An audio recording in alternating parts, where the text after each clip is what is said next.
God to be up there right now as we're speaking, writing stuff down, saying, my God, he exceeded even my expectations. Wow.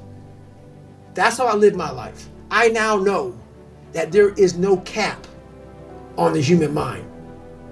There's no cap. We cap it ourselves. I don't believe so. Mm-hmm.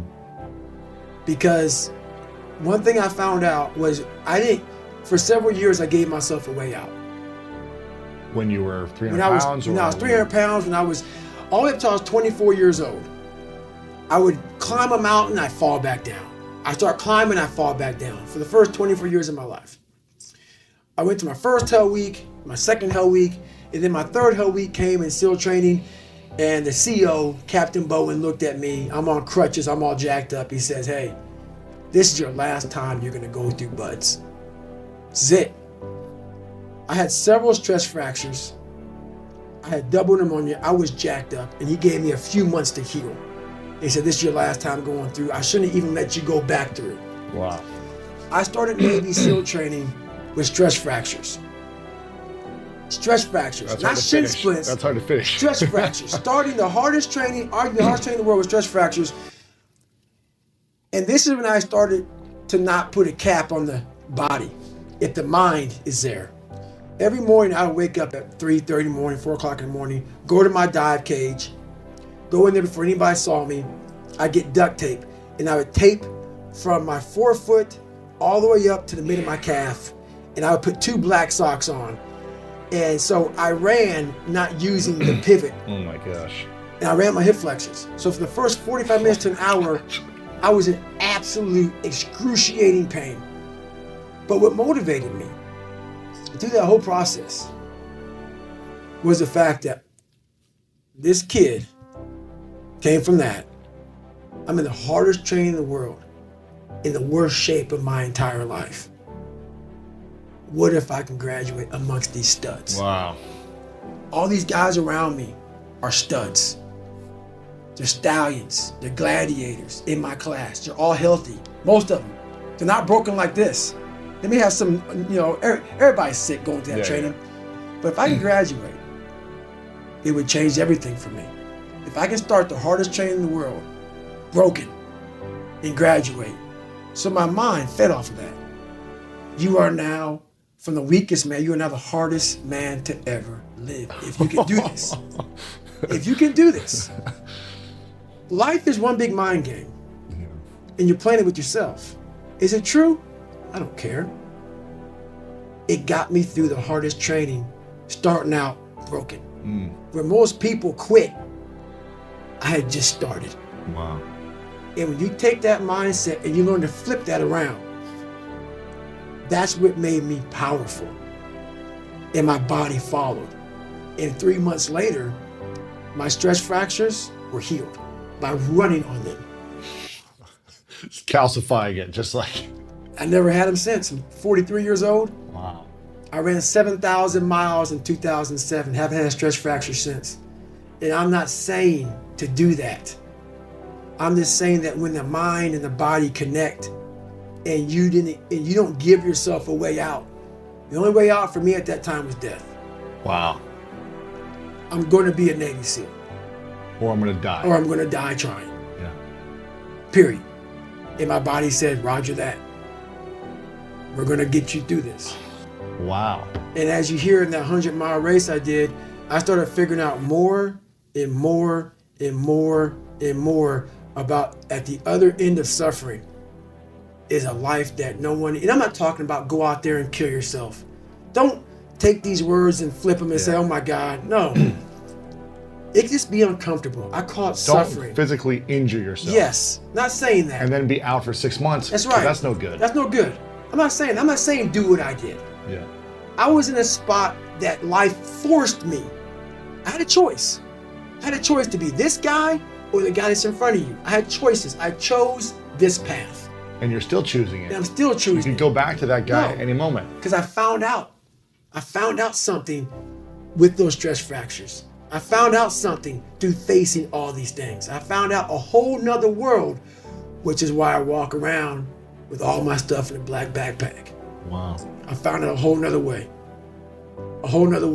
of No matter how far you get in life, you have to be able to go back to scratch in your mind at a moment's notice.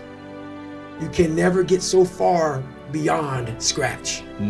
What that means is when you accomplish something in life, if you want to go back to scratch and go back to that $7 a month place where I once lived and visit that place for a long period of time, if you were here when you went back to scratch, you would now be here.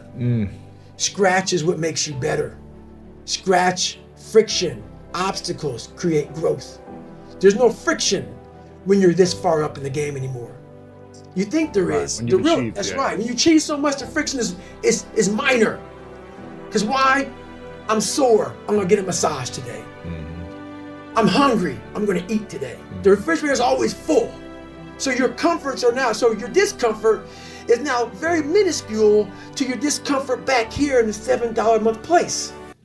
So you have to go back to the total discomfort to then raise your level of where you're at now. I'm not saying stay there and stay there. Visit it. And then you raise your level. Take a day trip. That's right. Yeah. Always take day trip. Every day of my damn life, that feeling that I had to go back and think about, I found a way to just have it. How did you? It's constantly there. I have a self-talk. It's called my cookie jar. It's a constant reminder of David God. Every day of my life, I believe in quiet. There's no growth outside of quiet. The world's too noisy. Your mind needs quiet for you to find who you are. People ask, what's my purpose? Why am I here? You're not going to find it nowadays unless you lock yourself in a quiet room in your mind and find it. It's too noisy. For me, I could be in a busy street in New York City, horns honking, and I'm walking around with like nothing. It's me and myself in a quiet spot. And when you are constantly reflecting on who you are, where you've been, the journey you've gone through, the journey you can continue going through, the feeling's always there. You don't allow the world to pull you so fast that you forget. You don't allow yourself to pull you so fast that you forget. It's not about staying in that moment. It's about you want to get to the point where that feeling follows you like breathing. It becomes a part of your life, part of your DNA.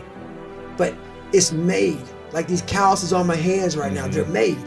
They are now on my brain. This is now a part of me. It's a daily process, a part of me. And how I go back to a $7 a month place all the time is now I go out and I dig fire line. I'm a wildland firefighter. I don't need to do it. I'm a 43-year-old man. I work with 27-year-old kids. I'm a rookie. Every day I'm a rookie, it feels like. And why do you do it? That's why I do it, man. There's a story I'm gonna tell you about why I do it. So I have a good living now, for me, where I'm at in my life.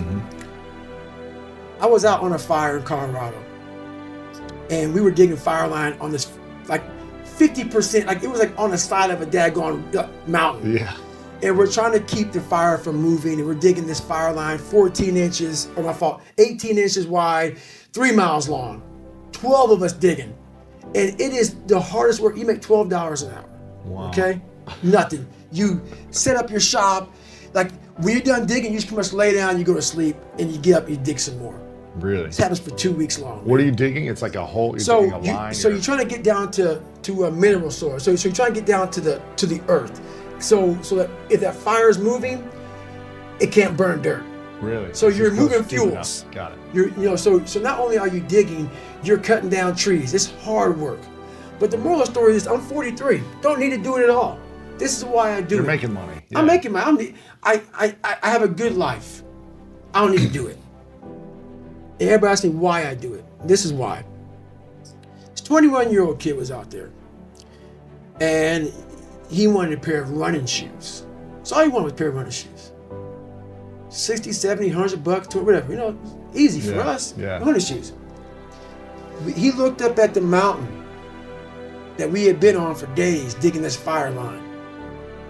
And he said, that'd take me 5 or 6 hours of work to buy those shoes. He said, I'm not gonna buy them.